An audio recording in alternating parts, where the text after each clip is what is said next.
Oggi vi porto in uno dei miei allenamenti pesi, perfetto per chi non è un professionista perché basta un'ora per farlo. Partiamo con 3 minuti di warm up sulla cyclette e poi solita mobilità di base.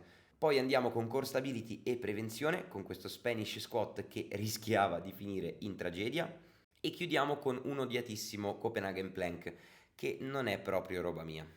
Andiamo ora alla ciccia. Cominciamo con un 3x12 di squat con discesa controllata di 3 secondi, che dovrei rallentare ancora un pelo. L'admin press 4x10, tecnica ancora un po' da risistemare. Poi momento prisoner 709 a bomba e andiamo con il rematore con manubrio. Occhio a non inarcare, Ferdi. Sempre nel superset, stacchi RDL senza bilanciere olimpico è un po' tosta, ma bisogna adattarsi, raga. Chiudiamo con alzate posteriori, che per eseguire bene faccio con i pesi della Chicco, e finiamo con un 3x15 di calf raises. Mi raccomando, mettete un peso sullo step.